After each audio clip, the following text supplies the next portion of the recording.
reading here, I think this is one of the most profound things that you've said among the many that you've said. In Super System on page 19, it says, a man's true feelings come out in a poker game. Tell us about that. Well, that's true, because I think in a poker game, people let their guard down. They let their true personality come out.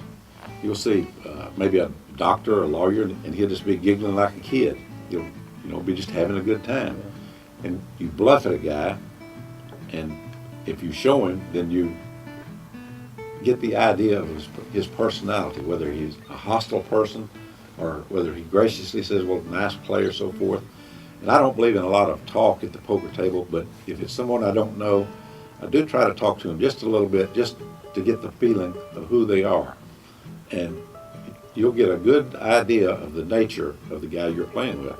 And the first time that there's a stress situation, it goes back to reading people, that people usually react the same way in a stress situation, regardless of who they are. Right. So when you go back in your subconscious and remember about how the same type player reacted in the same situation, you've got a pretty good line on that guy immediately. In addition to getting this immediate tell, you're kind of, even though you're not talking to the table, you're engaging the player just in order to have an idea of how he might react later. That's dynamite. But in general, players also, under stress when they're bluffing, will have a hard time talking casually anyway about other things. They're so focused on the fact that they're in danger that they will have trouble just carrying on a casual conversation. So what makes a great poker player, part of the elements, is how you can relate to how your opponents are acting under stress. Yes, that's right.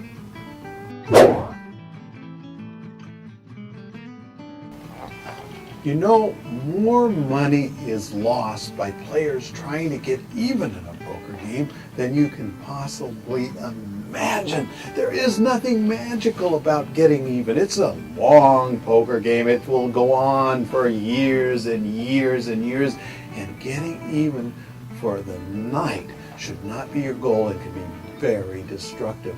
In fact, you know, if the conditions are poor, trying to chase that mystical level so that you win $100 or $2 or 50 cents in order to cash out is just plain silly. And what happens is, when you're losing, there's a good chance you're in a bad game. There might be a reason you're losing. You're in a bad game. So the worst thing about manufacturing wins is you tend to play trying to get even in the worst games, and you tend to get out when you're winning in the best games just to keep your streak alive.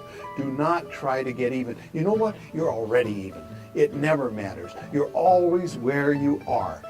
See, where you were 2 hours ago or 2 weeks ago doesn't matter. You're even when the next deal begins.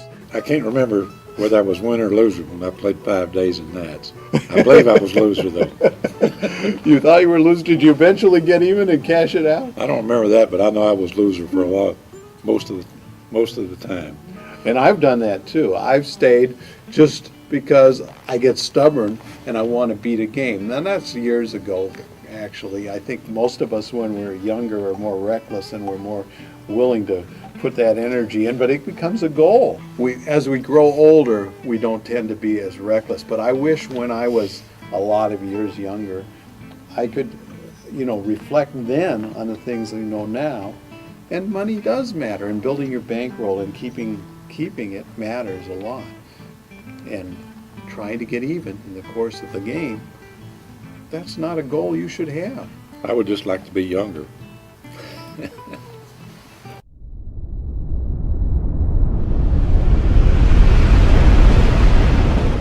I'm the mad genius of poker, Mike Caro. And I'm Doyle Brunson. I amplify. Do you?